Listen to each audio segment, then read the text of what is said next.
हम ऐसे जनों को पढ़ेंगे बाइबल में जिनसे परमेश्वर ने डायरेक्ट बात की है, बोलकर, कि ऐसे ऐसे कौन कौन से जन हैं जिनसे परमेश्वर ने डायरेक्ट बोलकर बात की है। तो बात तो परमेश्वर ने कैन से भी की है, जिसने अपने भाई को मार दिया था। लेकिन हम उन लोगों को पढ़ेंगे जिन लोगों से परमेश्वर ने बात की है और उन्हें एक डिवाइन असाइनमेंट, एक होमवर्क, एक काम, एक बुलाहट दी है।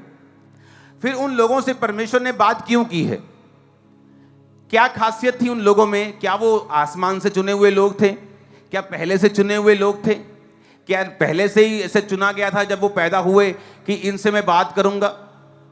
क्या ऐसा था या कोई और कारण था? बाइबल में लिखा है जब मरियम से परमेश्वर ने बात की तो मरियम ने एक बात बाइबल में लिखी है। उसने कहा परमेश्वर ने, जब उसको गर्भ धारण हो गया, जब उसने बात सुन ली, दूत की और एक्सेप्ट कर लिया कि मैं यीशु मसीह को पैदा करूंगी, कुंवारी रहकर भी उसको डर नहीं था कि उसका पति जो होने वाला है, उसकी सगाई हो चुकी थी, वो क्या कहेगा, समाज क्या कहेगा। तो बाइबल कहती है, उसने बाइबल में लिखा है कि परमेश्वर ने मेरी दीनता के ऊपर दृष्टि की है।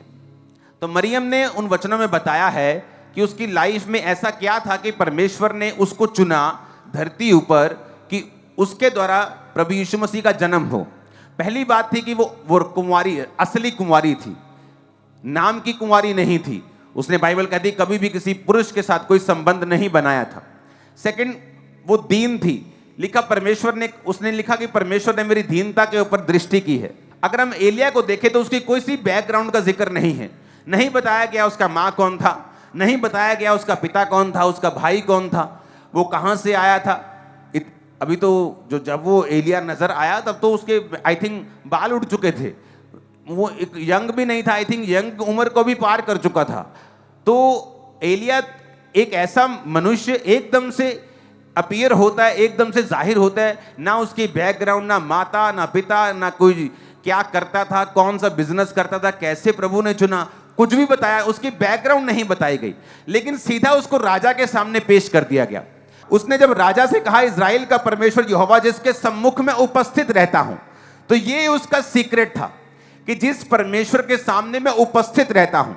एलिया एक ऐसा जन था जो रोज प्रभु के सामने उपस्थित रहता था, प्रभु के सामने खड़ा रहता था, उसकी हजूरी में रहता था, उसकी प्रेजेंस में रहता था, प्रार्थना में रहता था। यह उसका सीक्रेट था। प्रभु ने उससे कहा कि पूर्व की ओर जा और करीत नामक नाले में जाके, जो यरदन के पूर्व में है, छुप जा। अब एलिया को यह बात मालूम थी कि जब मैं राजा को यह धमकी दे दूंगा कि मेरे कहे बिना बारिश औंस नहीं पड़ेगी, हो सकता परसों चौथ बारिश हुई हो, सब जगह जब उसने बात की हो, सब जगह इतनी ऊंची ऊंची घास हुई हो, तो राजा को लगा ये बेवकूफ सा आदमी, ये एक फकीर सा आदमी लग रहा है, ये क्या करेगा। लेकिन वचन कहता है जैसे ही एलिया के मुंह से वचन निकले, मौसम बदला और ड्राई होना शुरू हुआ।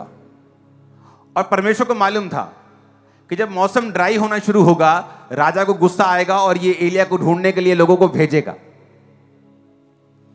तो परमेश्वर ने उसको पहले ही बता दिया कि यहां से अब चला जा, तू अपने घर में नहीं रहेगा, अब यहां से करीत नामक नाले में जा और वहीं छुप कर रहे। लिखा है जहां से चलकर पूर्व की ओर जा और करीत नामक नाले में जो यरदन के पूर्व में, परमेश्वर का छिप जा। वहां से चलकर उसी नाले का पानी तू पिया कर और कौओं को मैंने आज्ञा दी वो तुझे खिलाएं। अब एक बात यहां और समझने की जरूरत है कि जब एलिया परमेश्वर के वचनों को राजा के पास लेके जा रहा था, तो उसने ये नहीं कहा कि प्रभु मैं ठीक है, मैं राजा को बोल दूंगा, लेकिन उसके बाद क्या, थोड़ा प्लान तो बताओ, राजा वहीं पकड़ लेगा या क्या करना है, फांसी ना दे दे वो। उसने पहले स्टेप लिया, उसको नहीं मालूम था आगे क्या होगा। जब स्टेप ले चुका, प्रभु ने कहा अब दूसरा कदम ये है।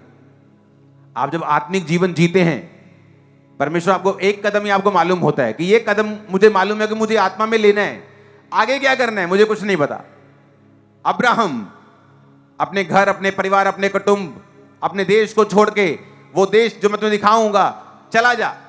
प्रभु कौन सा देश, बोर्डिंग पास कहां है, पासपोर्ट कहां है, किस देश में जाऊंगा, वहां क्या करूंगा, क्या काम करूंगा, उस देश में मुझे कुछ होगा तो नहीं। लेकिन वचन कहता है वो अपने देश को छोड़कर चल पड़ा। किधर जाऊं, इधर जाऊं, इधर जाऊं, इधर जाऊं कि इधर जाऊं, कोई मैसेज नहीं, कोई अगुवाई नहीं, बस इतना पता था कि ये एरिया छोड़ के जाना है। वो चल पड़ा। आगे प्रभु की आवाज आई, अब यहां जाना है। संपूर्ण भरोसा। हो सकता है जब वो चल पड़ा हो 2 साल आवाज ना आई हो, लेकिन आज के विश्वासी को पूरा मास्टर प्लान चाहिए। अगर मैं ये करूंगा तो प्रभु क्या करेगा, अगले दिन उसको अगुवाई चाहिए, क्योंकि सब फास्ट जमाना है। पहले एक पिक्चर भेजनी होती थी, पिक्चर खींचते थे, उसको कार्ड से ईमेल पे ट्रांसफर करते थे, ईमेल से उसकी अटैचमेंट बना के भेजते थे, भाई साहब पिक्चर पहुंच गई, वो डाउनलोड होता। आज पिक्चर खींचो व्हाट्सएप पे, ठक ठक पहुंच गई, चलो ठीका बजे 2, अरे चलो पहुंच गई। फास्ट जमाना हो गया, आज सब कुछ फास्ट चाहिए। अगर मुझे ये स्टेप लेना है, प्रभु क्या करेगा, आज मैंने टाइट दिया, पास्टर साहब कल मेरा करोड़ों रुपया घर में पहुंच जाना चाहिए। हालेलुया। लेकिन प्रभु ऐसे काम नहीं करता।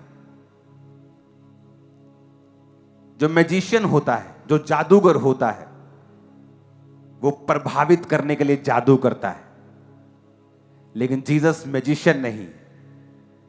अगर आप उससे मिरेकल चाहते हैं तो आपको प्रेम में होकर संपूर्ण विश्वास के साथ एक बच्चे के माफिक उसके पास जाना पड़ेगा और वो आपको छुएगा। वो मैजिशियन नहीं है जो आपको प्रभावित करने के लिए कि आप क्रिश्चियन हो जाओ तो मिरेकल करेगा, उसे कोई जरूरत नहीं है। वो धर्म बदलने नहीं आया किसी का, उसने सब लोगों को बनाया है। हालेलुया।